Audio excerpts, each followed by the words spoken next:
All right, my friend, what are you looking at? Well, I try really hard to pick a variety of stories during the week for my monologues. I want to keep it fresh for you guys. But some familiar news broke yesterday, which was just far too delicious for me to pass by. Senator Kamala Harris has fallen to just 3% in the latest USA Today Suffolk poll of National Democrats. She finds herself behind Congresswoman Tulsi Gabbard and Andrew Yang in the poll.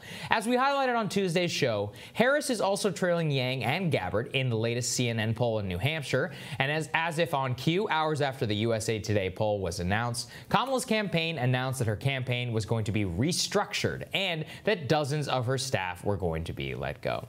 Her own campaign manager is taking a $10,000 pay cut, and her consultants will be getting considerably less than they were originally thought, also that she can afford a 7-figure ad buy in the state of Iowa. I find this all incredibly amusing because her campaign still just doesn't get it. Days ago, if you recall, she was blaming sexism and racism for her drop in the polls. Let's take a listen for those who might have missed it. Essentially, is America ready for a woman and a woman of color to be president of the United States? America was ready for a black man to be president of the United States. And this conversation happened for him. There is a lack of ability or a difficulty in imagining that someone who we have never seen can do a job that has been done, 45 times by someone who is not that person. I wonder how she squares being overtaken by an Asian man and a Hindu Hawaiian congresswoman with that statement.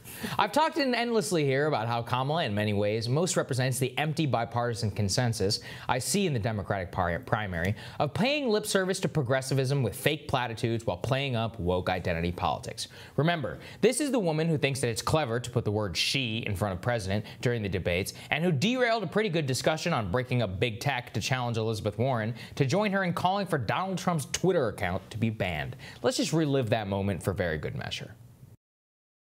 Senator Warren, I just want to say that I was surprised to hear that you did not agree with me that on this subject of what should be the rules around corporate responsibility for these big tech companies, when I called on Twitter to suspend Donald Trump's account, that you did not agree, and I would urge you to join me, because here we have Donald Trump, who has 65 million Twitter followers, and is using that platform as the president of the United States to openly intimidate witnesses, to threaten witnesses, to obstruct justice.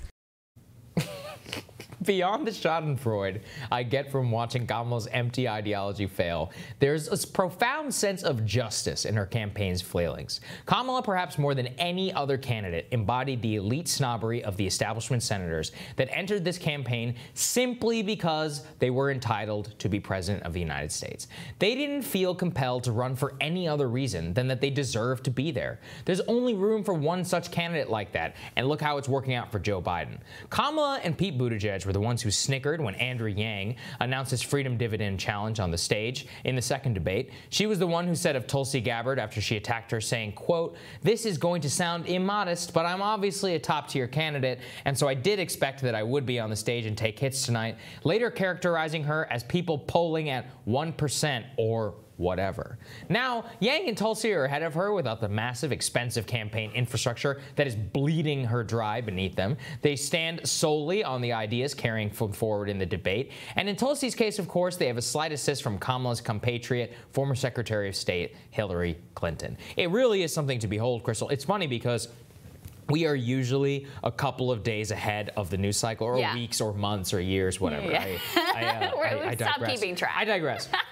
Yesterday, everyone was like, "Oh my God, what happened to Kamala's campaign?" I'm like, "Well, if you watch Rising, you should be watching Rising. For a long time." We know you all are. Yeah. While you were talking, not to be rude, but I was doing a little bit of Googling on where she stands in the early states. Okay, so you'll recall that a while back she said she was moving to Iowa. Yes. She was all in on Iowa, right? Iowa's the thing, and that's what this story reiterates, is they're reshuffling the deck to focus all their energy on Iowa. this is not one poll. This is the average, the Real Clear Politics average of polls in Iowa. She is at 2.7%. Yeah, I talked about this on Tuesday. The state where she's doing the best of the early states is South Carolina, where she stands at it's only 7%. Right. Now, this is a state that is in the Democratic primary dominated by African-American voters. Is it their racism and sexism that's keeping her down there as well? Right. I think there's another interesting thing, though, here with the Kamala dynamic. It's not just the failed, like, milquetoast, put your finger in the wind neoliberal positioning, which is certainly a problem.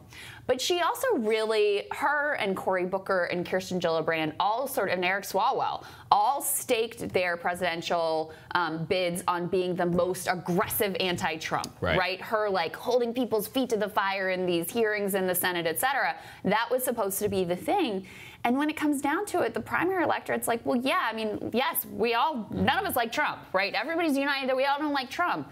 But we want to see what you're going to do when you take office. It's not enough to just be opposed to him. And all the people who really thought that they would get there by being the most anti-Trump have fallen on the rocks on that. Even Biden, who launched his campaign with the Charlottesville thing and really tried to make it as like him versus Trump, he's had to completely retool and have a different strategy because that was just not really getting it done. That's a very good observation, because what it shows you is that this whole thing, they tried to cater to what the media wanted. The media wanted somebody like Kamala to be like, I'm the prosecutor who's going to, throw Trump in jail. And everybody, of course, at CNN was like, oh my God, that's amazing.